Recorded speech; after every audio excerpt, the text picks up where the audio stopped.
and world leaders debate it. But what do you make of it? Understand your climate. Make sense of the world on Earthfile.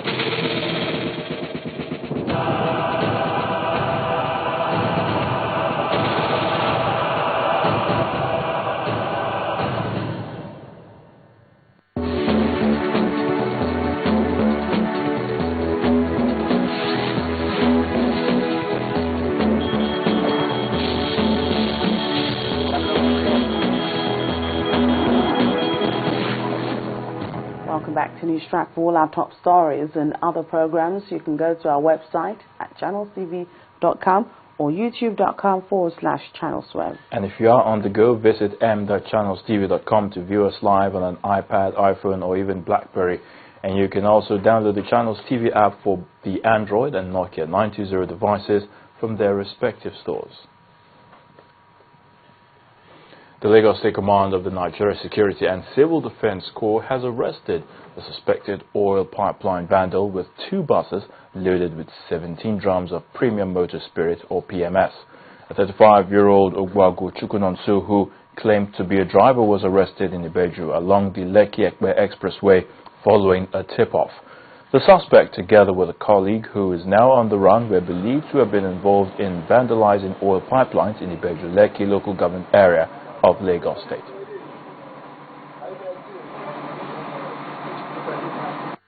The man called me as a driver. Which man? The owner of this motor. Okay. That is a Babatosi at Okota. The first day when me and him follow, he saying get that tanker. So in they load all these things inside tanker. That is saying tanker get fault. So from there they can transfer everything inside the drum. That this very one now is a saying use drone go buy this very one now, but it's here in paper or when you use by the market, and don't forget them. I don't know where you forget them, but you know explain well for me. So you don't forget them. Say me at the full and for back. So if you are the full and for back, say you go collect a police report so that if there is any disturbance, say they no go disturb me. We made an arrest based on an information in Iche, Igbogun, Ibeju local government council area. So we're going to detain him. We're going to investigate the matter, and we still want to bring some of his colleagues. We are working on it. We will make sure that we get all of them.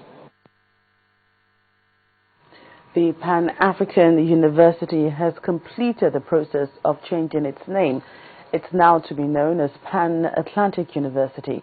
This was announced by the Vice-Chancellor, Professor Juan Elegido, at a press conference held at the Victoria Island campus of the university. The professor explains that the decision to take a new name was necessitated by the need for clarity, as there exists an institution with a similar name. The new name takes effect today. The African Union created 4 years ago a new university called Pan-African University, like we are called now Pan-African University. And actually, one of the places where that university is going to be operating is in Nigeria. Now, we thought it was not conducive to clarity to have 2 universities operating in the same country with the same name. We contacted the African Union to see whether they could change their name, but they decided not to do so. So then we decided that we would change it ourselves.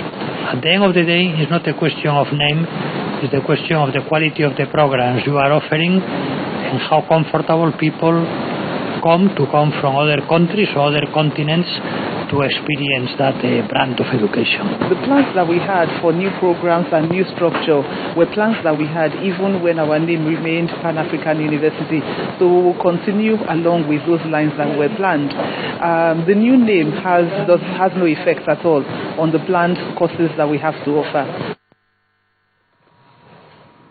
Lagosians in the habit of dumping refuse into drainage channels have been advised to stop doing so to prevent the disaster experienced from the floods of the past year. Now, the Commissioner for the Environment here in Lagos State, Mr. Tunji Bello, a guest on our breakfast show, Sunrise Daily, since the incessant blockage of drainages as one of the major problems hampering the ongoing construction by the state government, which will lead to dire consequences if not curbed.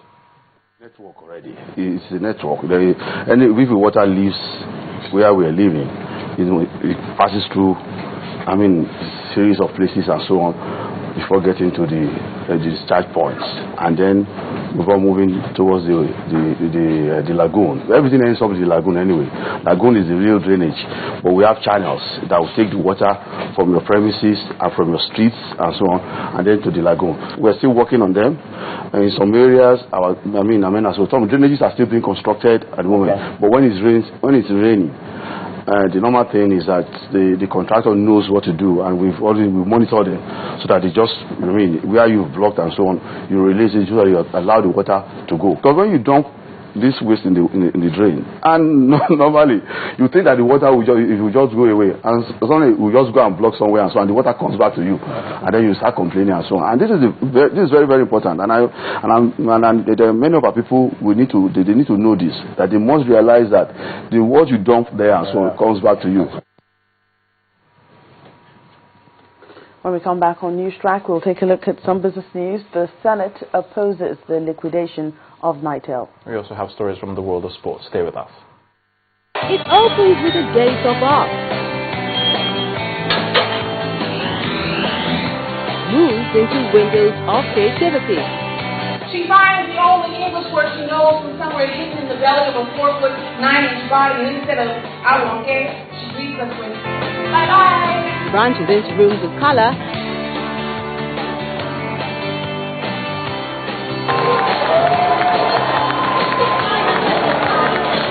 And ends with a roof of imagination.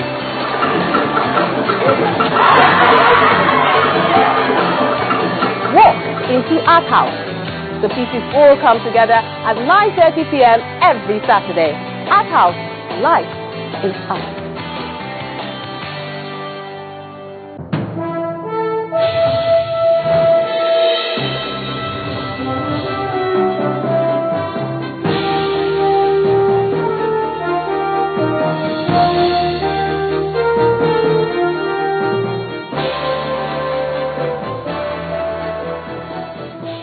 Time now for some business news. The Senate Committee on Privatization and Commercialization has kicked against the proposed liquidation of the Nigerian Telecommunications Limited. The committee's chairman, Senator Olugbenga Obadara, told journalists in Abuja that the Bureau of Public Enterprise is ignorant of the actual worth of that parastatal. Senator Obadara is of the opinion that instead of liquidating Nitel, it should be allowed to pass through the process of concessioning. We are confronted with facts that Nitel is owing federal government and other people with about 351 billion. But in the process, we ask the question, who is owing Nitel? The people that are owing Nitel now, we don't know. We ask the question, what is the worth of Nitel today? They cannot tell us the worth of Nitel. How do you then say what you don't know the worth? We took them on why should it be guided liquidation or liquidation in any form. Financial experts have suggested that private equities could play significant roles in growing economies such as like Nigeria, especially in unlisted companies, by providing a set of equity investment. A study by Ernst & Young shows that a steady rate of investment development finance institutions have given rise to a viable and vibrant private equity market as managers seek to capitalize on Africa's strong economic growth rates. According to the survey, private equity in Africa has almost doubled expectations in terms of value in public markets. These are not rent takers. These are people in the real sector of the economy that are creating real value. And that's the importance to any economy. And that has been proven over and over wherever the private equity firms are.